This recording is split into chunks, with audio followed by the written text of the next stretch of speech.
ओम शांति। आज बाबा की 13 अक्टूबर की मुरली का वरदान है। फॉलो फादर के पाठ द्वारा मुश्किल को सहज बनाने वाले तीव्र पुरुषार्थी भव। बाबा आज हमको तीव्र पुरुषार्थी बनने का वरदान दे रहे हैं। तो सबसे पहले हम तीव्र पुरुषार्थी का अर्थ समझेंगे। तीव्र पुरुषार्थी अर्थात सिर्फ सुबह योग कर लिया, दिन भर में बाबा की याद नहीं है, शाम को योग कर लिया या फिर अमृत वेला कर दिया, इसको तीव्र पुरुषार्थी नहीं कहेंगे। तीव्र पुरुषार्थ वाली आत्माएं निरंतर ऊंची चेतना की स्थिति में रहती है, साधारण चेतना की स्थिति में नहीं रहती है और ना ही सांसारिक चेतना की स्थिति में रहती है। वह तो बाबा की आध्यात्मिक रूहानी चेतना में रहती है, यानी सदैव बाबा की याद बनी रहे तो उसे कहेंगे तीव्र पुरुषार्थी आत्मा। और तीव्र पुरुषार्थी आत्मा की सबसे बड़ी निशानी यही है कि वह सदा निर्विघ्न रहता है, क्योंकि विघ्न उसकी स्थिति के आगे टिक नहीं पाते हैं। उसके अंदर की स्थिति इतनी पावरफुल रहती है कि सारी परिस्थितियां तो मानो गायब ही हो जाती है। तो तीव्र पुरुषार्थी का अर्थ आप सभी आत्माएं समझ गए हैं ना। अब कैसे बना जाए तीव्र पुरुषार्थी, उसके लिए हमें क्या क्या विधियां अपनानी पड़ेगी, है ना। अगर इन सारी बातों को अच्छे से समझ लेते हो, अंदर से यह भाव उत्पन्न अगर होता है कि हमें तीव्र पुरुषार्थी बनना है, तो आज का यह मुरली मंथन आपके लिए जीवन में बहुत बड़ा बदलाव लाने वाला होगा। तो सबसे पहली बात है तीव्र पुरुषार्थी बनने के लिए, वह है अमृत वेला में सच्चे अर्थों में जागना। जागने का मतलब यह नहीं है कि अमृत वेला में आंखें खोल दी तो हम जाग गए, है ना। नींद का समय तो वैसे रहा ही नहीं है, क्योंकि अभी जो संगम युग का जो समय चल रहा है, बहुत एक एक मिनट बहुत वैल्यूबल है। लेकिन जागना मतलब शरीर से नहीं, अंदर से जागना हो जाए, वही तीव्र पुरुषार्थ की पहली कड़ी है कि मैं शरीर नहीं हूँ, मैं बाबा की रोशनी हूँ, मैं बाबा का वह पावर हूँ, बाबा की दिव्य साइलेंस की किरणें हूँ, मैं बाबा की वह आनंद की किरणें हूँ, अचल अडोल की वह बहुत सुंदर प्रकाशमय तरंगे हूँ। जब यह जागृति आ जाए अंदर से, है ना, नहीं तो सुबह अमृत वेला में तो उठ गए, लेकिन आपका मन तो सांसारिक चेतना में ही जा रहा है, संसार की वस्तुओं में ही जा रहा है, संसार की बातों में ही जा रहा है, तो फिर वह जागना थोड़ी हुआ। आंखों से नहीं, दिल से जागना हो जाए। तो आप सभी आत्माओं को अगर यह बात दिल के अंदर उतर गई हो, तो समझ लेना कि आप तीव्र पुरुषार्थी बनना चाह रहे हो, है ना। तो अभी बस दिन भर अंदर यह संकल्प चले, यह स्मृति चलती रहे। कौन सी स्मृति चलती रहे कि मैं आत्मा बाबा की रोशनी हूँ, है ना। शुद्ध मन में स्थित हो जाए, अहंकार वाले विचार अशुद्ध में की आवाज़ें न आए। शुद्ध मन की आवाज़ कौन सी होगी कि मैं बाबा की रोशनी हूँ। और जो देहभान अशुद्ध में की आत्माएं का क्या होगा, उसको मैं बाबा की रोशनी याद नहीं आएगा, उसको याद आएगा मैं बिजनेसमैन हूँ, मैं पति हूँ, मैं इस घर का मालिक हूँ, है ना। उसकी स्मृति जिसको ज़्यादा रहती है वह तीव्र पुरुषार्थी भी नहीं बनता है और संसार की समस्याओं में उलझता रहता है। और अभी जो समय है वो ढीलेपन का तो है नहीं। अभी तो हमें हर पल जो तीव्र पुरुषार्थी होता है, जिसने स्वीकार कर लिया है कि मैं बाबा की रोशनी हूँ, वह हर श्वास बाबा के कार्य के लिए ही लगाता है। क्योंकि बाबा कहते हैं ना कि समय अब परम कल्याण का समय है। ये समय कौन सा है? बहुत हर सेकंड कल्याणकारी है। और अभी इस समय अगर आप आत्मा नहीं जागी तो वह आत्माएं अपने सौभाग्य को खो देगी। यानी जो एक अवसर मिला है आप आत्माओं के लिए कि जन्म जन्म के लिए कैसा जन्म जन्म का भाग्य बनाने का अवसर है, तो अभी अगर खो दिया तो जन्म जन्मांतर का भाग्य खत्म हो जाएगा, मुसीबतें और बढ़ने वाली है। इसीलिए अभी निरंतर स्मृति रह जाए कि मैं बाबा की रोशनी हूँ। क्योंकि अब हर सुबह जब सूरज उगता है तो आत्मा को भी उठना है ना। तो जैसे बाबा कहते हैं ना कि जागो बच्चे, अब अमृत वेले का निमंत्रण आ गया है। आत्मा उठती है, साइलेंस में भी जाती है, बाबा से संवाद भी करती है। तो अभी क्या करना है? सुबह उठ करके यही संवाद करो कि बाबा, आज मैं आत्मा आपके योजना का हिस्सा बनना चाहती हूँ। वह हुआ सच्चा अमृत वेला, वह हुआ सच्चा सच्ची साधना, सच्चा सच्चा योग कि बाबा आज मुझ आत्मा की चेतना का स्तर सदा ऊंचा रहे, सदा मेरी स्मृति बनी रहे कि बाबा मैं आपकी रोशनी हूँ। क्योंकि जागृति का अर्थ यह नहीं है कि आंखें खुल जाए, है ना। जागृति का अर्थ यह है कि आत्मिक स्थिति फ्लो में आ जाए। हर क्षण, हर विचार, हर संबंध सब बाबा से जुड़ जाए। यह तीव्र पुरुषार्थ की शुरुआत है। तो आप क्या तैयार हो तीव्र पुरुषार्थ की शुरुआत करने के लिए? पहली बात समझ में आ गई कि मैं आत्मा क्या हूँ? बाबा की रोशनी हूँ। और बाबा मुझे इतनी ताकत दे कि दिन भर में यह रोशनी फैलाती रहूँ, हर श्वास में, हर संकल्प में, हर क्षण में। तो यह हो गई शुरुआत। दूसरा बात है तीव्र पुरुषार्थी बनने के लिए, वह है कि समय के संग तीव्रता का संकल्प करना है। यानी तीव्र पुरुषार्थी जो होते हैं ना, वो समय को बहुत अच्छे से मूल्य देंगे।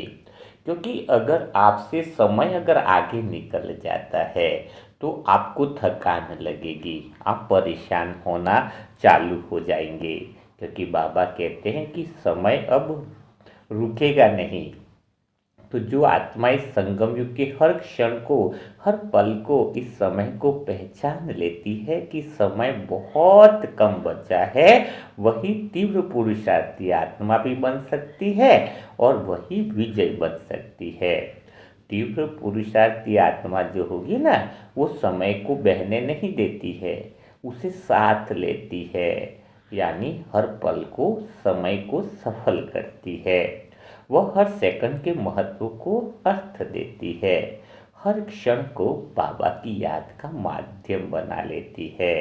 यानी हर पल ऐसा लगे नहीं तो जैसे वो पंखा होता है ना, थोड़ी देर चालू किया, गर्मी बहुत है तो फिर वापस बंद कर दिया, तो कोई असर तो रहा नहीं, थोड़ी देर ही रहा।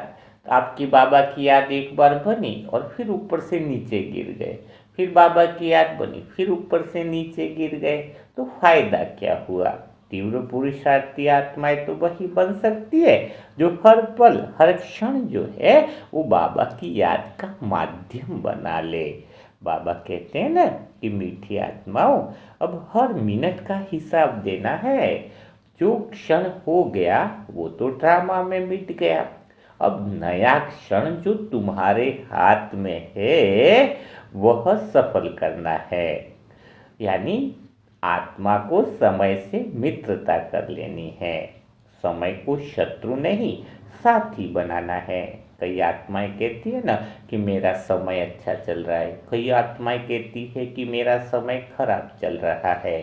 तो किन आत्माओं का समय खराब चल रहा है? जिन आत्माओं का समय दूसरी सांसारिक बातों को ही पूरा करने में जा रहा है, संसार की बातें ही मन और बुद्धि में चलती रहती है, अशुद्ध अहंकार की ही बातें चलती रहती है, अपने सुख शांति प्रेम को संसार में ही तलाशती है, उनका समय वास्तव में बहुत बुरा चल रहा है और प्रैक्टिकल में दिखने में भी आएगा। तो क्योंकि समय ही शत्रु बन गया है। जिस समय का सदुपयोग आध्यात्मिक स्थिति के लिए या सच्चा प्यार, सच्ची शांति को अनुभव करने के लिए लगाना चाहिए था। प्रेम जिसका सत्य के साथ हो, यानी तीव्र पुरुषार्थी का अर्थ क्या है कि इस समय का उपयोग किस में हो कि मुझ आत्मा को सत्य से प्रेम है, मुझ आत्मा को सत्य की तरफ बढ़ना है, सच्ची शांति की तरफ बढ़ना है, सच्चे साइलेंस की तरफ बढ़ना है। वह आत्माएं समय को मित्र बना लेती है। उनको अंदर से फीलिंग आती है, अंदर से अनुभव आता है कि मेरा समय बहुत अच्छा चलने वाला है, क्योंकि वह कालातीत बन गई, समय की भी मास्टर बन गई, समय की मालिक बन जाती है वह आत्माएं जो समय को बाबा की याद में सफल करती हैं। तो आपको भाग्य कैसा है? पंडित लोग ज्योतिष से बताते हैं ना, तो बाबा वैसे ही ज्योतिष बन के आपको बता रहा है कि आपका पूरा दिन समय किस में जा रहा है। स्वयं चेकिंग करो। संसार की आत्माओं के, संसार की हाथी लाठी है ना, बताया था ना, और साथी यानी हाथी यानी बड़े घोड़े गाड़ियाँ पैसा धन दौलत मकान उनमें ही जा रहा है। तो समय आपका शत्रु बन करके बैठा है, बस मौके की तलाश है आपको समस्याओं में घेरने के लिए। तो क्या बात समझ में आई? दूसरी तीव्र पुरुषार्थी के लिए समय को क्या बनाना है? मित्र बनाना है। यानी हर सुबह अमृत वेला में बाबा की याद में रहो, दोपहर में बहुत गहरी शांति में रहो, और रात जैसे जैसे होने लगे ना 6 बजे के बाद से एकदम मौन में चले जाओ, शुद्ध मन से चले जाओ। शुद्ध मन की यात्रा जो आत्मा तक की है, 6 बजे से रात को 10 बजे तक ये भावना हो जाए कि मैं बहुत अंदर की तरफ गहरे साइलेंस में जा रही हूँ। तो यही तो बाबा सिखाना चाह रहे हैं। तीव्र पुरुषार्थी वही आत्मा बनती है जो समय को देख नहीं रही होती, बल्कि समय को जी रही होती है। अब हर दिन यह संकल्प तो दोहराना ही है। कौन सा दोहराना है? कि आज का दिन मैं बाबा के संग में रहूंगी, समय को सफल करूंगी, समय को मित्र बनाऊंगी, बाबा के कार्य में ही अपना समय बिताऊंगी। मेरा हर क्षण से जो क्या है, हर क्षण मेरी आत्मा की शक्ति बढ़े, मुझ आत्मा का चेतना का स्तर बढ़े। यही है समय का सच्चा योग, समय का आदर करना, समय को सफल करना। तो अगर आप आत्माओं ने दिल से सोच लिया है, समझ लिया है कि आप समस्याओं से मुक्त होना चाहते हो, तो समय को मित्र बना दो। आप 30 दिन तक भी यह चेक करोगे ना कि मैंने समय को कितना सफल किया है, क्या मैंने अपने समय से दोस्ती बना ली है, तो जिंदगी बदल जाती है। यह मुझ आत्मा का निजी अनुभव कहता है, क्योंकि सुबह से मुझ आत्मा का तो समय उसी में ही जाता है, तब से मानो समय के मालिक बन गए हैं, ऐसा अनुभव होता है। हर पल नया भी होगा और बहुत सुखद होने वाला है, बहुत बढ़िया होने वाला है। समय तो वह बीज है जहाँ पर जब आप अच्छा बीज बो रहे इस समय में, तो फल तो बहुत अच्छा ही निकलेगा। तो आप आत्माओं को समझ में आ गया होगा। तीसरी जो बात है जो आपको ध्यान रखनी होगी, वह है विचार आपके शुद्ध रखने होंगे। विचारों की शुद्धि रखने से ही आप आत्माएं जो हैं वह तीव्र पुरुषार्थी आसानी से बन सकती है। अशुद्ध मन से उठे हुए विचार जो हैं वह विचार अशुद्ध ही होते हैं। यानी कौन से विचार? मुझे यह चाहिए, मुझे वह चाहिए, मुझे वैसा करना है, क्योंकि अशुद्ध मन वाली आत्माओं का तो प्यार भी स्वार्थ वाला ही होता है। जो आत्माएं समझती है कि मैं इसको प्यार करता हूँ, वह प्यार नहीं है, वह तो स्वार्थ वाला ही होगा। कहीं न कहीं कामना छुपी रहती है। तो हमारे विचार शुद्ध मन के होने चाहिए। सबके साथ समभाव वाला प्रेम होना चाहिए, क्योंकि कोई आत्मा अगर परिवार से ही प्रेम करती है तो उसके विचार बड़े अशुद्ध ही होने वाले हैं, है ना। परिवार से प्रेम करेगी तो संसार की आत्माओं से तो वो द्वेष भाव रखेगी ना। संसार से चोरी करके भी परिवार वालों को खिलाएगी, क्योंकि प्रेम किससे कर रही है, खाली परिवार की आत्माओं से। शुद्ध मन के विचार यानी क्या है, संसार की हर एक आत्मा से वह प्रेम भाव हमारा बना रहता है। तो हमारे विचारों में क्या करना है, एकदम शुद्धि होनी चाहिए। क्योंकि बाबा हमें बार बार याद दिलाते हैं ना कि संकल्प ही संसार है। जो संकल्प, जो विचार शुद्ध होते हैं ना, वह आत्मा को ऊंचाई पर लेकर के जाते हैं। यानी शुद्ध में से उत्पन्न होने वाले विचार जो होते हैं, वह आत्मा को निरंतर ऊंचाई पर ले जाना, अर्थात चेतना का स्तर निरंतर बढ़ता रहता है। वह आत्मा सत्य की तरफ जाती है। और अशुद्ध विचार का जो है वो सिंबल क्या है, संकेत क्या है, कि वह आत्मा को नीचे की तरफ खींचती है। उसकी चेतना का स्तर नीचे की तरफ जाता है। यानी आध्यात्मिक चेतना कम और सांसारिक चेतना बढ़ती जाती है। तो जिस आत्माओं में अभी तक भी विचारों की शुद्धि नहीं हुई है, जो आत्मा अपने विचारों को नहीं देख पाती है, तो तीव्र पुरुषार्थी बनने में उसको तकलीफ आती है। तो तीव्र पुरुषार्थी आत्मा सबसे पहले क्या करती है, अपने विचारों की रचना को देखती है। वह हमेशा पूछती है, इंक्वायरी करती है कि यह विचार कहाँ से आया है। अगर विचार में किसी प्रकार का भय है, असुरक्षा है, या फिर देखा जाए जैसे विचार में कोई कंपैरिजन है, ये अच्छा है, ये बुरा है, तो तुरंत समझ में आ जाता है कि यह विचार जो है वह अशुद्ध में से उत्पन्न हुआ है, अहंकार से उत्पन्न हुआ है। तो तुरंत उसको चेक करके चेंज करना है। यानी बाबा भी बार बार यह स्मृति दिलाते रहते हैं कि अब हमें अपने विचारों की जांच करनी है, हर विचार को शुद्ध बनाना है। तुम्हारे विचार ही सेवा का माध्यम बनते हैं। तो अब आत्मा का पुरुषार्थ क्या हुआ, एक ही पुरुषार्थ हुआ कि हर विचार जो है शुद्ध मन से निकले, हर विचार बाबा की याद से जन्म ले, हर भावना कल्याणकारी हो। तो तीव्र पुरुषार्थी ऐसे बनोगे मानो आत्मा उड़ने लगी है। अब अपने आप से भी संकल्प करना है।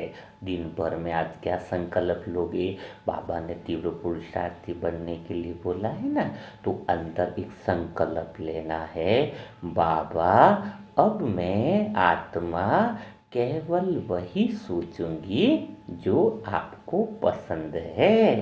अब मेरे विचारों में कोई विरोध नहीं रहेगा, हर संकल्प शुभ होगा, हर भावना मेरी सेवा बनेगी। यह खाली स्मृति भी अगर रहेगी ना, तो आपकी स्थिति बहुत बहुत ऊपर बन जाएगी, ऊंची बन जाएगी। और जब यह स्थिति आती है ना, विचार जब शुद्ध हो जाते हैं ना, तो आपको आश्चर्य लगेगा, विचार स्वतः ही मौन बन जाते हैं। विचारों की शुद्धता जो होती है ना, वह मौन की तरफ ले जाती है। विचार खाली दिशा देते हैं। जैसे कहीं पर जाते हैं तो क्या होता है, दिशा मिलती है ना, यहाँ जाना है, वहाँ जाना, रास्ता है। तो विचार यानी हमारा स्वरूप नहीं है। विचार सोचने वाले कभी तीव्र पुरुषार्थी नहीं बनते हैं, लेकिन वह स्थिति बना देती है। तो जब विचार आपकी शुद्धता के होंगे तो उसका प्रैक्टिकल अनुभव क्या होगा कि आप स्वतः ही साइलेंस में चले जाओगे, क्योंकि आपके विचार कहाँ तक आपको यात्रा करा रहे हैं, आपको साइलेंस में ले जा रहे हैं, सत्य तक लेके जा रहे हैं, मौन तक लेके जा रहे हैं। लेकिन आप आत्मा इतने सालों से ज्ञान में हो, इतने सालों से स्थिति आपकी वही बनी हुई है, क्योंकि आपने अपना रूटीन चेंज ही नहीं किया है। हमेशा कुछ विचार तो देहभान के लाते हो, अशुद्ध में के लाते हो, कई बार विचार शुद्ध में के भी आते हैं, लेकिन आपकी यात्रा तो आगे बढ़ी नहीं। थोड़ी टाइम के लिए आगे बढ़े और फिर वापस रिटर्न हो जाते हो, है। तो मुझे आत्मा का तो निजी अनुभव कहता है, मैं आत्मा भी बहुत थक जाती थी पुरुषार्थ में, स्थिति वही तो रहती थी, बदलती नहीं होती थी, स्थिति में बदलाव नहीं आता था। तो इसका कारण मुझे आत्मा ने यही जाना कि कुछ टाइम तक तो मेरे विचार अशुद्ध में से होते, कुछ शुद्ध में से, लेकिन जिस वक्त से मुझ आत्मा के वह विचार शुद्ध मैं से ही उठने लगे, परमात्मा का ही सच्चा प्रेम अनुभव होने लगा, क्योंकि भगवान ही है जो हमें सच्चा प्रेम करता है। हमारे अंदर जितनी भी कमजोरियां हैं उसको दूर करने के लिए वह हमसे प्रेम करता है, बंधन मुक्त बनाने के लिए हमें प्रेम करता है। संसार की आत्माएं तो हमसे कुछ चाहिए इसीलिए प्रेम करती है, उनका स्वार्थ पूरा होना इसीलिए हमसे प्रेम करती है, लेकिन भगवान को हमसे कुछ चाहिए नहीं, भगवान तो हमें बंधन मुक्त बनाने के लिए प्रेम करता है, हमें शक्तिशाली बनाने के लिए प्रेम करता है। तो भला हमारे विचार इस संसार की तरफ क्यों जाए, हमें तो अपने जो विचार है ना बाबा की तरफ ही लेकर के जाने हैं। तो आपके विचार स्वतः ही साइलेंस की तरफ बढ़ जाएंगे और मौन ही तुम्हारा तीव्र पुरुषार्थ बन जाएगा, है ना। अगर हम चौथी बात लेते हैं तीव्र पुरुषार्थी बनने के लिए, तो वह है निरंतर स्मृति की साधना, है ना। निरंतर याद रहे, बाबा की याद निरंतर रहेगी ना, तभी तो हमें शक्ति का अनुभव होगा। ऐसा नहीं कि एक पल याद कर रहे और लक्ष्य है कि बस दूसरी बातें भी याद आ जाए, कोई लक्ष्य नहीं बनाया है कि मुझे बाबा को निरंतर याद रहे, निरंतर उसकी स्मृति में खोया रहूं। पर बाबा क्या कहते हैं, स्मृति ही शक्ति है और विस्मृति पतन है। यानी जब हम बाबा की याद में नहीं रहते हैं ना, तो हमारी शक्तियाँ खत्म होने लगती है, मन की पावर कम होने लगती है। और जो आत्माएं तीव्र पुरुषार्थी की तरफ बढ़ती है, जिनको सत्य से प्रेम है, वह बाबा की याद से निरंतर जुड़ी रहती है। वह बाबा को याद करने का समय नहीं निकालती है कि मुझे इस टाइम पे बाबा को याद करना है, इस टाइम पर बाबा को याद करना है। वह स्वयं ही बाबा की याद बन जाती है, स्वयं ही माना जहाँ चलते फिरते उसको देखकर ही दूसरी आत्माओं को भगवान की याद आने लग जाती है। जब हमें कोई आत्मा देखे और हमें देखकर भगवान की याद उसको आ रही है, तो समझ लेना कि हम आत्माएं वह स्थिति स्वरूप बनने लगी है। हर कर्म में, हर दृष्टि में, हर संबंध में बाबा का स्पर्श हमें रहने लगता है। बाबा को याद करने का अर्थ क्या है, बाबा को जीना सीख लिया है, बाबा के साथ जीना सीख लिया है। तभी तो बाबा हमेशा कहते हैं ना कि अब आत्मा हर स्थिति में यही अनुभव करे कि बाबा मेरे संग है। तब समझो बच्चे, यही तीव्र पुरुषार्थी बनने का आधार है। अब कोई भी परिस्थिति हमारी बाबा की याद को, बाबा के संग से हमें हटा न सके, क्योंकि अब याद है ना किसी प्रयास से नहीं, सांसों में चल रही हो। हर सांस में बाबा की वह सुगंध हो, हर श्वास में वो बाबा का साइलेंस हो, चलते हुए भोजन खाते हुए अनुभव हो जाए कि यह तो बाबा की शक्ति बढ़ा रही है। जब मुख से बोल निकले तो यह अनुभव करें कि बाबा इस मुख से किसी को संदेश दे रहा है ना। तो हर चीज़ क्या हो जाएगी, बाबा के संग का अनुभव की स्थिति बन जाएगी। तो आज पूरा दिन क्या करना है, निरंतर एक बाबा के संग में रहना है। चलते फिरते उठते बैठते उसकी महसूसता को अनुभव करना है। ऐसा नहीं कि बाबा साथ है तो कोई पास में बैठा है, सामने बैठा है, पीछे बैठा है ना। हवा लगती है तो महसूस होती है ना, दिखती नहीं है ना। तो बाबा तो अनुभव कराने के लिए आया है, शब्दों से थोड़ी। वह तो साइलेंस में बात करता है। तो पूरा दिन उस गहरे साइलेंस का, मैं बाबा के साथ का अनुभव करना है। तो निरंतर बाबा की याद क्या होगी, बनी रहेगी। कोई कर्म करते हैं तो कई आत्माएं सोचती हैं कि यह तो बहुत ऊंचा कर्म है, यह कर्म बहुत छोटा है। कोई कर्म छोटा बड़ा होता ही नहीं है। जिस कर्म में बाबा की याद नहीं हो, वह कर्म कितना भी बड़ा हो, वह सब बेकार का है। कोई ऊंची पद पोजीशन पे काम कर रहा हो, कोई बाबा के घर में ही बहुत ऊंचे पद पे निमित्त बना हो, लेकिन अगर वह कर्म वह बाबा की याद में नहीं कर रहा है, तो वह कर्म जो है वो कुछ किसी काम का नहीं। और अगर आप आत्माएं बर्तन भी धो रही है घर में, लेकिन आपकी बाबा की याद बनी हुई है, बाबा की संग का अनुभव है। यानी बाबा की संग का अनुभव क्या है कि कर्म कर रहे हो, कोई सा भी कर्म कर रहे हो, लेकिन भीतर में मौन बना हुआ है, साइलेंस बना हुआ है। ऐसे चेहरे पे मुस्कुराहट है कि बाहर सब कुछ चल रहा है, बाहर बहुत अच्छे से कर्म हो रहे हैं, लेकिन भीतर से वह साइलेंस में बाबा मौजूद है। भीतर में आपका मौन बना हुआ है, भीतर में वह स्थिरता बनी हुई है। तो समझ लेना आप बहुत ऊंची स्थिति में प्रवेश करने वाले हो। तो हर कर्म भी क्या हो जाएगा, बाबा की याद में बन जाएगा। क्योंकि बाबा कहते हैं ना, जब तुम ऐसा कर्म करते हो तो क्या हो जाता है, निरंतर बाबा की याद में रहते हो ना, तो तुम स्वतः ही हर परिस्थिति से साक्षी होने लगते हो। तो साक्षी मन क्या, कि जो साक्षी है वही तो सच्चा तीव्र पुरुषार्थी योगी है। तीव्र पुरुषार्थी आत्मा तो वही है ना, जो हर कर्म को करते हुए स्वयं को दर्शक जानती है। क्या जानती है, स्वयं जैसे दर्शक है। अब तक वह यह नहीं सोचती है कि मैं कर रही हूँ, वह जानती है कि बाबा मुझसे करवा रहे हैं। यह भावना ही उसे कर्म बंधन से मुक्त बनाती है। साक्षी दृष्टा मतलब क्या हुआ, जब आप कर्म कर रहे हो और अगर आपकी इच्छा है, जैसे कि कोई मेरी तारीफ कर दे, या फिर मुझे वहाँ से वह मिल जाए, मुझे इज्जत मिल जाए, है ना, मुझे मान सम्मान मिले, मेरा यहाँ पर फायदा हो जाए, हाँ, मेरा बिजनेस बहुत ज़्यादा बढ़ जाए। ये जो कर्म में आप अपेक्षा रख कर के जो कर्म करते हो ना, वह सारी अशुद्ध मैं की वाली बातें हैं।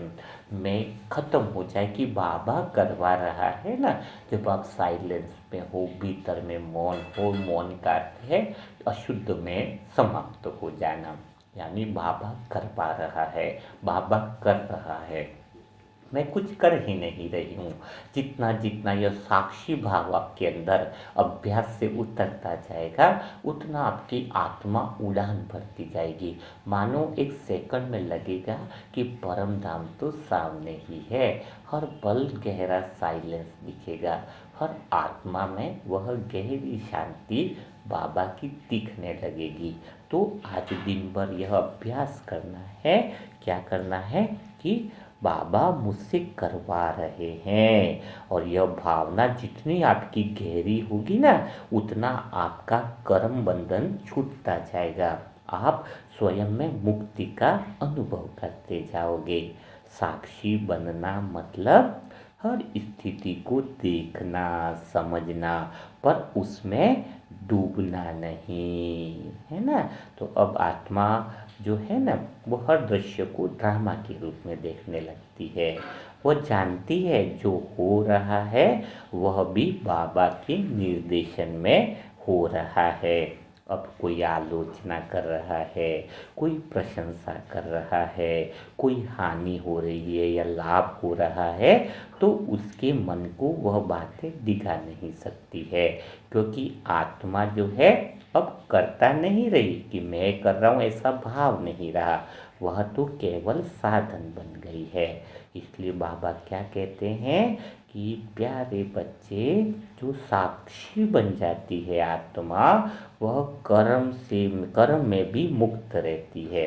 हर कर्म उसका योग बन जाता है, और यही है तीव्र पुरुषार्थी की निशानी। तो अब आत्मा की स्थिति वही है जो सागर की होती है। ऊपर लहरें तो हैं, लेकिन भीतर में शांति रहती है। ऊपर बहुत सारे शब्द भी चल रहे हैं, लेकिन भीतर में मौन रहता है। और जब आप ऐसी साक्षी अवस्था में आ जाते हो ना, तो बाप समान बनने की अवस्था आ जाती है। और यही तीव्र पुरुषार्थी आत्मा की अंतिम निशानी भी है और अंतिम पुरुषार्थी भी है। क्योंकि अब इस स्थिति में आत्माओं को अब केवल बाबा को याद नहीं करना है, बाबा की याद बन जाते हैं, है ना। यही तो तीव्र पुरुषार्थी का अंतिम स्थिति है कि स्वयं वह आत्माएं बाप समान बन जाती हैं। अब आत्मा का हर संकल्प कल्याणकारी बन जाता है, उनकी हर दृष्टि वरदान बन जाती है, हर शब्द में ममता और मर्यादा हो जाती है। और यही तो बाबा की समानता की पहचान है ना, कि हम आत्माएं बाप समान बनती जाएंगी, है ना। जितना साक्षी बना जाएगा, जितना समय के महत्व को समझ जाएंगे, जितना हम आत्माएं कर्म योगी बन जाएंगे, जो आज सिखाया है बाबा ने, तो वो सारी बातें जैसे जैसे हमारे अंदर उतरने लगती है, तो वो सारी चीज़ें हमारे अंदर अनुभव होने लगती है। हमारी दृष्टि जिस पर भी पड़ती है ना, वह वरदानी मूर्त बन जाता है। सारी समस्याएं, सारी अशांतियाँ स्वतः ही एक दृष्टि से ही मिटने लगती है। तो बाबा इसलिए तो अनुभव दिलाते हैं कि अब तुम सबको एक समान दृष्टि से देखने लग जाती हो, जब तुम आत्माएं निरंतर बाबा की याद में रहती हो। तुम्हारी दृष्टि में कोई पराया नहीं रहता है। अब जब तुम्हें लगे कि सारा संसार जो है वह एक अपना परिवार है, तो फिर क्या अनुभव होगा तुम्हें? सब आत्माओं से वह प्रेम का अनुभव होता है।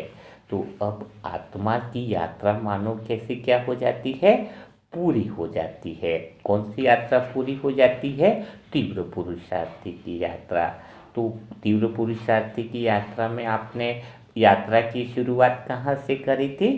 कि पहली तो इसी बात से शुरुआत करी थी ना, कि आत्मा में जागृति आ जाए, सच्ची तरीके से जागना आ जाए ना। कड़ी से कड़ी आपको ध्यान रखना है तो समझ में आएगा।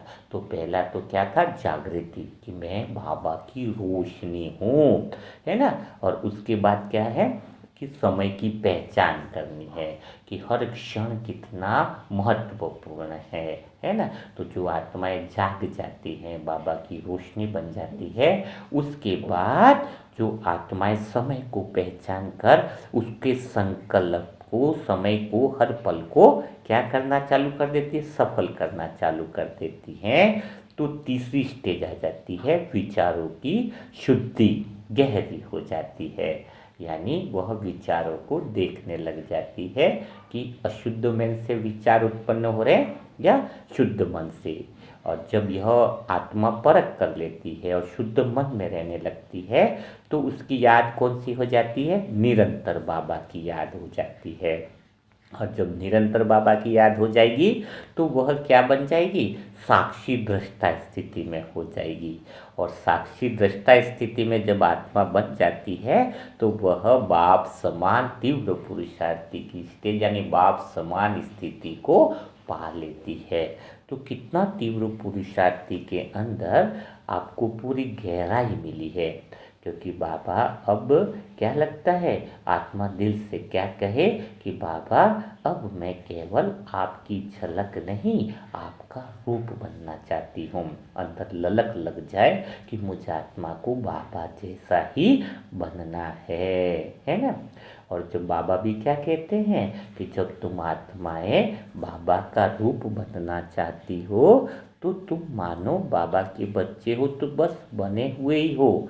अब खाली क्या है कि तुम्हें अंदर से वह थोड़ा जो पुरुषार्थ करना है, क्योंकि तीव्र पुरुषार्थ की परिभाषा क्या है, बस यही है कि जहाँ इच्छा नहीं है केवल सेवा है, जहाँ कोई प्रयास नहीं है केवल सहजता है, जहाँ साधना नहीं करनी है कि यहाँ योग करूं, अपनी स्थिति ही सेवा करे, स्थिति ही साधना करे। हम बाबा को याद करना नहीं रहा, अब हमारा वह अनुभवी याद का क्या बन जाए, स्थिति ही हमारी क्या बन जाए, बाबा की याद बन जाए। तो अब बाबा की आवाज़ क्या कहती है, बाबा हमेशा भी आपको बस एक ही कह रहे हैं कि मीठी आत्माओं अब उड़ने का समय आ गया है ना। उड़ चलो, समय प्रतीक्षा में है, तुम्हारा पुरुषार्थ ही इस संगम युग की रोशनी बनेगा। अब ठहरना नहीं है, उड़ना है, क्योंकि बाबा तुम्हें देख रहा है, तुम्हारे माध्यम से ही विश्व को क्या दे रहा है, बाबा शक्ति दे रहा है। तो बाबा ने जिस विश्वास के साथ, जिस संभावना के साथ तुम आत्माओं का चयन किया है, तो तुम्हें उस विश्वास पर खरा उतरना होगा। बाबा की जो आस है उसको पूरा करना होगा। तो आज पूरा दिन यह दृढ़ संकल्प करें, दृढ़ संकल्प करके वैसा ही एक्शन भी करें कि बाबा मैं आत्मा तीव्र पुरुषार्थी बन के दिखाऊंगी, मैं आत्मा जाग कर दिखाऊंगी, मैं आत्मा समय को पहचान कर समय को सफल करके दिखाऊंगी, मैं आत्मा हर कर्म में साइलेंस का अनुभव कर कर्म योगी बन करके दिखाऊंगी, साक्षी दृष्टा बन करके दिखाऊंगी। जब ये दृढ़ संकल्प आपके अंदर चलेंगे तो बाबा का तो वरदान है ना कि हिम्मत का एक कदम और बाबा की 1000 गुना मदद।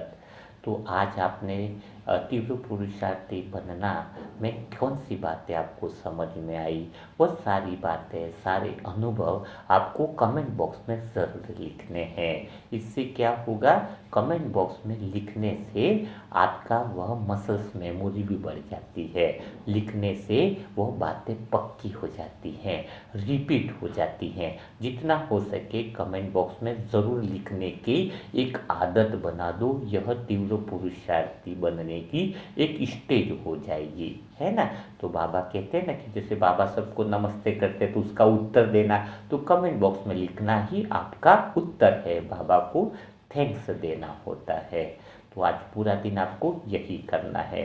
अच्छा, कुछ बातें ये है कि जो आत्माएं साइलेंस की भाषा को सीखना चाहती है, गहरी शांति का अनुभव, जो मुरली मंथन चलता था जो आपने देखा होगा, है ना, तो वो साइलेंस की भाषा का भी एक एपिसोड अभी और अपलोड हो जाएगा, जिसमें वो गहरे साइलेंस में प्रैक्टिकल अनुभव करने का होगा।